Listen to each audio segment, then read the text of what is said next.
राजस्थान के जोधपुर शहर के बाहर मौजूद इस सुनसान कॉलेज कैंपस के पीछे एक ऐसा जला हुआ गांव था जहां रात होने के बाद कोई नहीं जाता। लोग कहते हैं कि वहां लोग पहले रहा करते थे, लेकिन एक रात अचानक आग लगी और पूरा इलाका खाली हो गया। अब कितना सच कितना झूठ ये तो कोई नहीं जानता, लेकिन 2023 में उसी जगह पर ऐसा हुआ जिसने एक हंसती खेलती लड़की की पूरी जिंदगी बदल दी। दोस्तों, ये कोई बनाई हुई कहानी नहीं है, ये रियल इंसिडेंट हमें भेजा है हमारे एक सब्सक्राइबर ने, जिन्होंने खुद ये अपनी आंखों से देखा था। दोस्तों, प्राइवेसी के लिए इन सब लड़कियों के नाम हम बदल रहे हैं। इस कहानी की मेन लड़की है, उसका नाम हम मान लेते हैं दीक्षा। दीक्षा मध्य प्रदेश की रहने वाली थी और राजस्थान के जोधपुर में अपनी बैचलर्स डिग्री करने आई हुई थी। जिस कॉलेज में ये पढ़ती थी वो शहर से काफ़ी दूर था।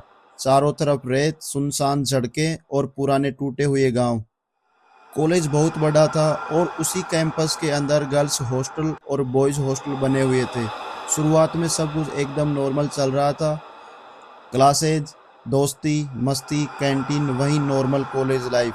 लेकिन फिर आया दिवाली वेकेशन। ज़्यादातर बच्चे अपने घर चले गए, लेकिन दीक्षा, आयुषी और कुछ लड़कियां हॉस्टल में रुक गई। अब इतना बड़ा खाली कैंपस, रात का सन्नाटा और ऊपर से आउटस्कर्ट्स का एरिया, माहौल अपने आप में बहुत अजीब हो चुका था। लेकिन ये लड़कियां बहुत ज़्यादा डेयरिंग थी। हर रात एक कमरे में बैठती, बातें करती, हॉरर स्टोरियां सुनती और देर रात जागती रहती। लेकिन भाई, एक रात इन लोगों ने मजाक मजाक में ऐसा काम कर दिया जिसका पछतावा इन्हें महीनों तक रहा। उस रात करीबन 2 बजे ये लोग ट्रूथ एंड डेयर गेम खेल रहे थे। सब हंस रहे थे, मस्ती कर रहे थे और तब भी बोतल घूमते घूमते आकर रुकी दीक्षा पर। दीक्षा बहुत निडर व मिलनसार लड़की थी। कॉलेज में हर किसी से उसकी बनती थी और उसे नई चीज़ें एक्सप्लोर करने का बहुत शौक था।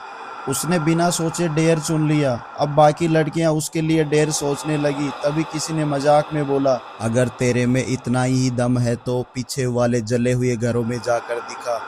बस भाई, यहीं से गड़बड़ शुरू हो गई, क्योंकि वो जगह कॉलेज के पीछे मौजूद वहीं सुनसान गांव था जहां रात में कोई नहीं जाता था। आयुष ने तुरंत मना किया। उसने बोला, यार रहने दो, मजाक अलग चीज़ है, वहां जाना सही नहीं लगेगा। लेकिन किसी ने उसकी बात को सीरियसली नहीं ली और दीक्षा, वो तो जैसे इसी चीज़ का इंतजार कर रही थी, उसने तुरंत हाँ बोल दिया। करीब 2:30 बजे ये चारों लड़कियां चुपचाप हॉस्टल से निकली, दीवार पार की और पीछे वाले इलाके की तरफ बढ़ने लगी। अब यहाँ पर जो रास्ता था ना भाई, वो बहुत डरावना था। ठंडी हवा चल रही थी, दूर दूर तक सिर्फ रेत दिख रही थी और बीच बीच में टूटे हुए मकान। फोन की फ्लैश लाइट के अलावा इनके पास कोई रोशनी नहीं थी। जैसे जैसे ये लोग अंदर जा रहे थे वैसे वैसे माहौल और ज़्यादा हैवी होता जा रहा था। ऐसा लग रहा था जैसे कोई इन्हें देख रहा हो। लेकिन फिर भी दीक्षा सबसे आगे चल रही थी। और तभी इन लोगों के सामने एक घर आया जो बाकी घरों से भी ज़्यादा जला हुआ था। पूरा काला पड़ चुका था, दीवारें टूटी हुई थी, छत गायब थी और अंदर सिर्फ अंधेरा। अब यहाँ पर न जाने दीक्षा के दिमाग में क्या आया। उसने बोला, मैं अंदर जाऊंगी, फोटो क्लिक करके लाऊंगी। आयुषी ने फिर रोका, लेकिन दीक्षा नहीं मानी। मजबूरी में बाकी लड़कियों को भी उसके पीछे जाना पड़ा। अब जैसे ही ये लोग घर के अंदर गए, एक अजीब सी बदबू आ रही थी, जली हुई लकड़ी, मिट्टी और कुछ ऐसा जो नॉर्मल नहीं था। बाकी लड़कियां बस जल्दी बाहर निकलना चाहती थी, लेकिन दीक्षा, वो अंदर पड़ी चीज़ों को देख रही थी जैसे उसे किसी चीज़ की तलाश हो। तभी उसकी नज़र पड़ी एक पुरानी मटकी पर। मटकी के ऊपर लाल रंग का कपड़ा बंधा हुआ था और उस पर मकड़ी के जाले लगे हुए थे। अब भाई, बाकी की लड़कियां तो उसे देखकर ही डर गई, लेकिन दीक्षा धीरे धीरे उसके पास गई, नीचे बैठी और उस कपड़े को हटाने लगी। आयुषी ने तुरंत चिल्लाकर बोला, यार दीक्षा मत कर, उसे छोड़। लेकिन तब तक दीक्षा वो लाल कपड़ा हटा चुकी थी और जैसे ही उसने मटकी के अंदर देखा वो बिल्कुल शांत हो गई। ना कोई रिएक्शन, ना कोई आवाज़, बस लगातार मटकी के अंदर देखे जा रही थी। अब यहाँ पर आयुषी को लगा कि कुछ गड़बड़ है। उसने 2-3 बार दीक्षा को आवाज़ दी, दीक्षा दीक्षा, लेकिन कोई जवाब नहीं। ऐसा लग रहा था जैसे दीक्षा वहाँ है ही नहीं। तभी हॉस्टल से कॉल आया। बाकी लड़कियाँ पूछ रही थी कि तुम लोग वापस क्यों नहीं आए, लेकिन इधर माहौल पूरी तरह बदल चुका था।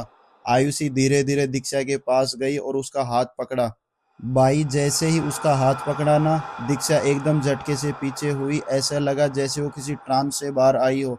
उसका चेहरा पूरा सफेद पड़ चुका था, आंखें डरी हुई थी और बिना कुछ बोले उसने वो मटकी नीचे फेंक दी। मटकी जमीन पर गिरकर टूट गई।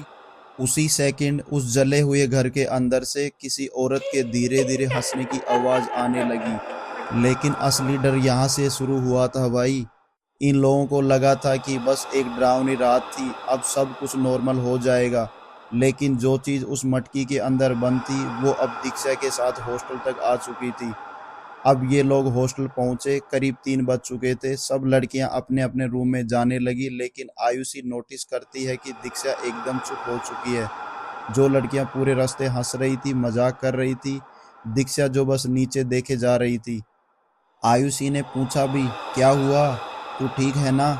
लेकिन दीक्षा बस इतना बोलती है, यार वो मटकी खाली नहीं थी। अब ये सुनते ही बाकी लड़कियों की हालत खराब। सबने पूछा, मतलब अंदर क्या था? लेकिन दीक्षा बोलती है कि मुझे नहीं पता, मैंने बस अंदर देखा और ऐसा लगा जैसे अंदर बहुत गहराई और बहुत ज़्यादा गहराई, और मुझे ऐसा लग रहा था जैसे कोई अंदर मुझे खींच रहा है। अब उस टाइम सबको लगा कि शायद डर की वजह से ऐसा लग रहा होगा। सबने उसे समझाया और फिर किसी तरह सब सोने चले गए। लेकिन उसी रात करीब सुबह के 4 बजे गर्ल्स हॉस्टल के सेकंड फ्लोर पर अचानक जोर जोर से भागने की आवाज़ें आने लगी। ऐसा लग रहा था जैसे कोई लड़की पूरी स्पीड में कॉरिडोर में भाग रही हो। अब दिवाली वैकेशन की वजह से हॉस्टल के लगभग फ्लोर खाली पड़े थे। पहले तो किसी ने ध्यान नहीं दिया, लेकिन फिर अचानक से किसी के रोने की आवाज़ आने लगी और ये आवाज़ सीधे दीक्षा के रूम से आ रही थी। आयुषी और बाकी लड़कियां भागते हुए उसके रूम में गई। जैसे ही उन्होंने दरवाज़ा खोला, दीक्षा कमरे के कोने में बैठी हुई थी। उसके हाथ कांप रहे थे, आंखों से आंसू निकल रहे थे और वो बार बार एक ही चीज बोल रही थी, वो अंदर आ गया, वो अंदर आ गया। अब सब डर गए। आयुषी ने पूछा, कौन अंदर आ गया? तो दीक्षा सीधे कमरे के वेंटिलेशन की तरफ देखने लगी और बोलती है, वो वहीं खड़ा है, तुम लोगों को नहीं दिख रहा क्या? अब भाई यहाँ पर कमरे में मौजूद हर लड़की की हालत खराब हो चुकी थी, क्योंकि वहाँ पर कोई भी नहीं था। लेकिन दीक्षा की नज़र लगातार उसी जगह पर थी। फिर अचानक से दीक्षा जोर जोर से हंसने लगी। इतनी अजीब हंसी कि आयुषी ने बताया, भाई वो आवाज़ आज भी याद आती है तो रोंगटे खड़े हो जाते हैं। उस रात किसी तरह सबने उसे शांत कराया, लेकिन इसके बाद हॉस्टल में चीज़ें शुरू हो गई। रोज रात को किसी न किसी लड़की को ऐसा लगता जैसे कोई उसके दरवाजे के बाहर खड़ा है। कई लड़कियों ने बताया कि रात को उनके दरवाजे पर 3 बार नॉक होता है, लेकिन जैसे ही दरवाजा खोलो बाहर कोई नहीं। कुछ लड़कियों ने यह भी बताया कि उन्हें रात को छत पर पायल की आवाज़ सुनाई देती है, जबकि हॉस्टल की छत लॉक रहती है। अब सबसे ज़्यादा हालत ख़राब दीक्षा की होने लगी। वो क्लास जाना बंद कर चुकी थी, दिन भर चुप रहती और रात होते ही उसकी हालत बदल जाती। कभी वो अकेले बैठकर किसी से बातें करती, कभी अचानक से रोने लगती और कभी कभी उसका गुस्सा इतना बढ़ जाता कि वो सामने की चीज़ें फेंकने लगती। अब यहाँ पर एक चीज़ और नोटिस हुई, जब भी कोई भगवान का नाम लेता या उसके सामने मंदिर की आरती चलती, दीक्षा अचानक से चिल्लाने लगती। एक बार तो आयुषी ने उसके सामने फ़ोन में हनुमान चालीसा चला दी, और भाई जो वो हुआ सुन के ही डर लगेगा। दीक्षा ने सीधे फ़ोन उठाकर दीवार पर दे मारा और उसी टाइम उसकी आवाज़ बदल गई। वो आयुषी को देखकर बोलती है, बंद कर इसे, वरना सबसे पहले तुझे मारूंगी। अब ये आवाज़ दीक्षा की नहीं थी। आवाज़ बहुत भारी हो चुकी थी, इतनी भारी कि बाकी लड़कियां रोने लगी। उस रात पहली बार हॉस्टल की वार्डन को बुलाया गया। वार्डन ने पहले तो सोचा कि शायद लड़कियों की तबीयत खराब है या मेंटल स्ट्रेस होगा, लेकिन फिर वार्डन खुद देखती है कि दीक्षा दीवार की तरफ मुँह करके खड़ी है और बिना पल के झपकाए लगातार कुछ बोल रही है। धीरे धीरे ऐसी भाषा जो किसी को समझ ही नहीं आ रही है। अब यहाँ पर हॉस्टल वालों ने तुरंत दीक्षा के घर फ़ोन किया अगले दिन दीक्षा के माता पिता जोधपुर पहुंचे। दीक्षा की मम्मी अपनी बेटी को देखते ही रोने लगी, क्योंकि सिर्फ 3-4 दिनों में उसका चेहरा पूरी तरह बदल चुका है। आंखों के नीचे काले गड्ढे, चेहरा पीला, और सबसे डरावनी चीज, वो किसी की आंखों में देख ही नहीं रही थी, बस नीचे देखे जा रही थी। अब दीक्षा के पापा उसे डॉक्टर के पास लेकर गए। पूरे टेस्ट हुए, ब्लड टेस्ट, ब्रेन स्कैन, सब कुछ, लेकिन हर रिपोर्ट नॉर्मल। डॉक्टर बोलते हैं कि शायद ट्रॉमा है, डर की वजह से ऐसा बिहेव कर रही है। लेकिन भाई, अगर ये सिर्फ ट्रॉमा था तो फिर हर रात ठीक 3:13 पर हॉस्टल के उसी कॉरिडोर में दौड़ने की आवाज़ें कौन करता? और क्यों सीसीटीवी के हर रात कैमरा उसी टाइम ब्लैक हो जाता? अब यहाँ पर आयुषी की मम्मी ने एक सलाह दी। उन्होंने कहा, जोधपुर के बाहर एक गांव में एक पुराने तांत्रिक हैं। लोग बोलते हैं कि वो ऐसी चीज़ों को समझते हैं। पहले तो दीक्षा के पापा नहीं माने, लेकिन जब एक रात दीक्षा ने अपने ही हाथ से दीवार पर कोयले की एक अजीब सा चिन्ह बना दिया, जो बिल्कुल वही था जो उस मटके के ऊपर बना हुआ था, तब सबकी हालत खराब हो गई। और फिर अगले ही दिन दीक्षा को लेकर वो लोग उस तांत्रिक के पास गए। भाई, यहाँ से कहानी और भी ज़्यादा खतरनाक हो जाती है, क्योंकि वो तांत्रिक जैसे ही दीक्षा के सामने आया, उसने 1 सेकंड में बोल दिया, इसे वहाँ नहीं जाना चाहिए था। भाई, ये सुनते ही वहाँ बैठे हर इंसान के शरीर में सिरन दौड़ गई, क्योंकि उस तांत्रिक को अभी तक किसी ने कुछ बताया ही नहीं था, ना मटकी के बारे में, ना उस जले हुए घर के बारे में, ना उस लाल कपड़े के बारे में, लेकिन वो सीधे वही बात बोल रहा था। अब वो तांत्रिक दीक्षा के चारों तरफ घूमने लगा। उसके हाथ में एक पुरानी माला थी। वो लगातार कुछ मंत्र पढ़ रहा था। दीक्षा तब तक बिल्कुल शांत बैठी हुई थी, सिर नीचे, बाल चेहरे पर, और वो धीरे धीरे अपने नाखूनों से जमीन कुरेद रही थी। अब अचानक से वो तांत्रिक रुकता है और दीक्षा के सिर के पास हाथ ले जाकर एकदम से पीछे हट जाता है। भाई, उसके चेहरे का रंग बदल चुका था। वो दीक्षा के पापा की तरफ देखकर बोलता है, ये लड़की अकेली नहीं है। अब ये सुनते ही दीक्षा की मम्मी रोने लगती है। वो पूछती है, बाबा, मेरी बेटी ठीक तो हो जाएगी ना? लेकिन तांत्रिक यहाँ पर सीधा जवाब नहीं देता। वो बोलता है, इसने जिस चीज़ को छेड़ा है वो बांधी गई थी, और बहुत सालों से बांधी गई थी। अब यहाँ पर आयुषी ने पूरी बात बताई कि कैसे दीक्षा ने उस जले हुए घर के अंदर जाकर मटकी को खोला था। मटकी वाली बात सुनते ही तांत्रिक तुरंत खड़ा हो गया। वो जोर से बोलता है, किसने बोला था उसे खोलने को? अब कमरे का माहौल पूरी तरह बदल चुका था। तांत्रिक ने तुरंत अपने आदमियों को बोला कि दरवाजे और खिड़कियां बंद करो। फिर उसने दीक्षा के सामने एक पीतल की थाली रखी। उस थाली में कुछ राख, सिंदूर और पीली सरसों के दाने डाले, और फिर दीक्षा से बोला, इधर देख।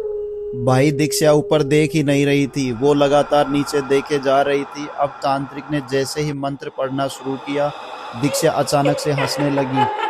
पहले धीरे धीरे, फिर जोर जोर से, इतनी जोर से कि बाहर बैठे लोगों तक आवाज जाने लगी।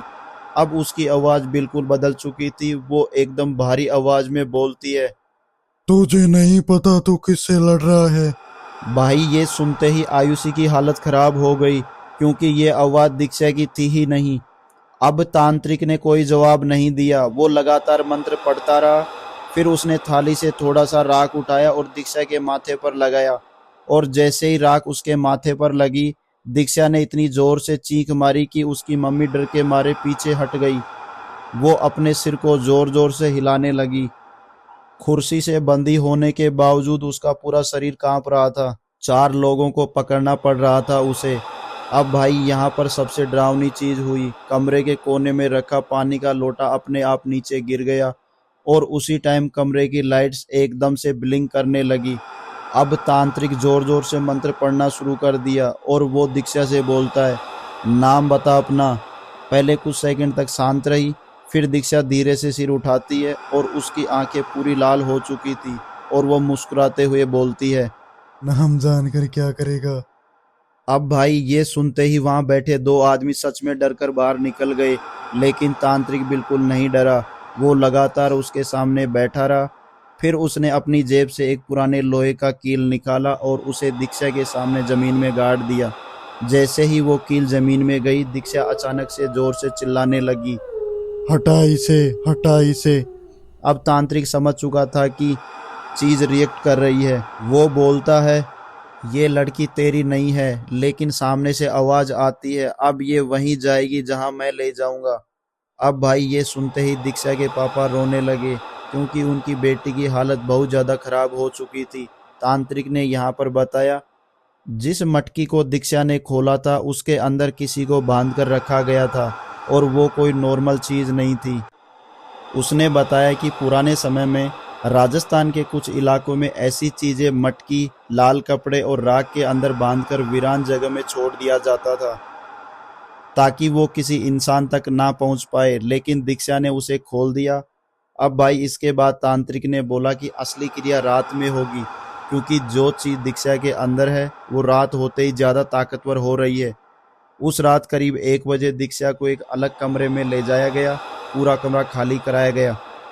फर्श पर एक बड़ा घेरा बनाया गया।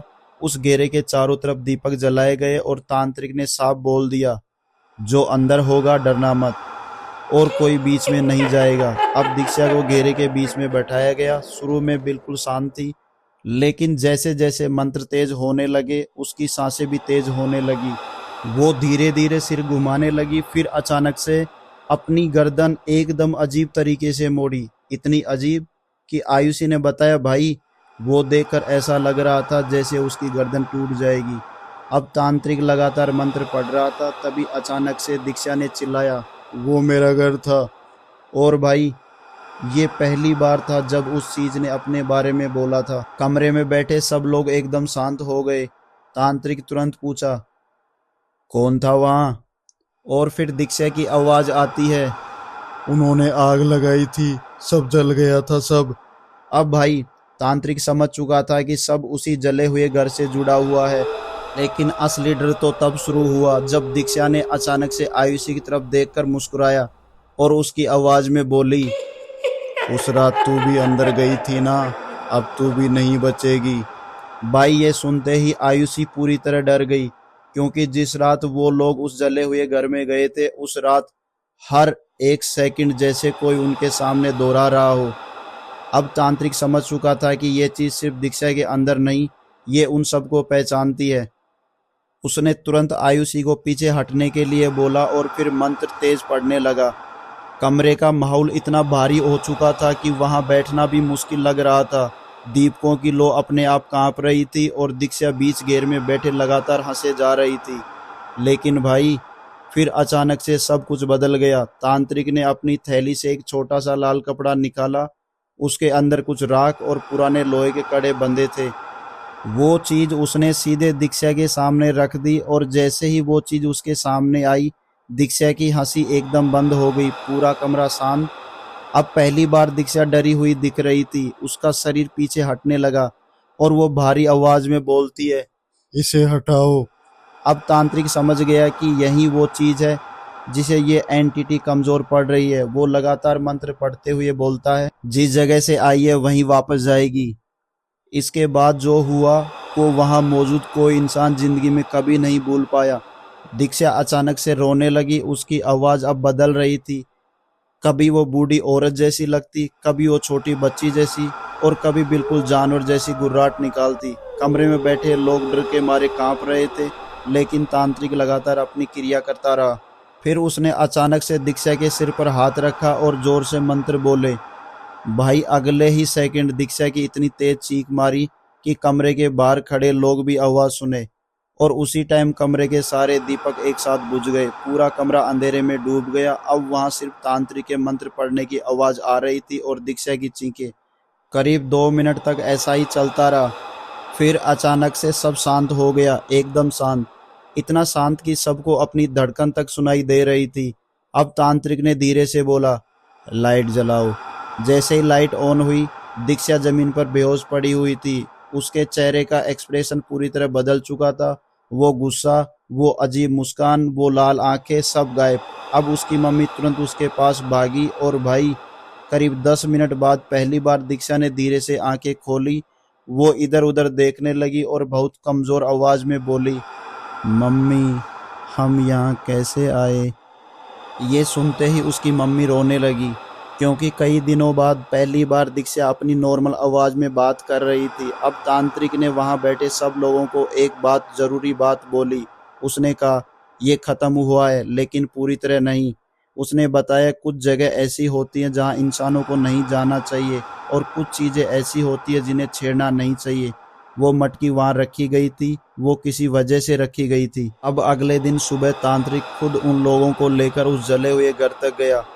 भाई, दिन में भी वो जगह उतनी ही डरावनी लग रही थी। पूरा घर आधा टूटा हुआ, काली दीवारें और अंदर अभी भी जलने की बदबू। तांत्रिक सीधा उसी जगह गया जहां दीक्षा को मटकी मिली थी और वहां जाकर उसने कुछ क्रिया की। फिर उसने जमीन खोदी और उस लाल कपड़े, राख और कुछ पुरानी चीजों को वापस वहीं दबा दिया। उसने साफ बोला, अब यहाँ कभी मत आना। उस दिन के बाद दीक्षा धीरे धीरे नॉर्मल होने लगी। उसने दोबारा क्लास जाना शुरू किया। लेकिन भाई, करीब 2 महीने तक वो रात में अकेली नहीं सो पाती थी। उसे बार बार वहीं जला हुआ घर सपने में दिखता, वहीं मटकी, वहीं अंधेरा और कोई उसे बुला रहा है।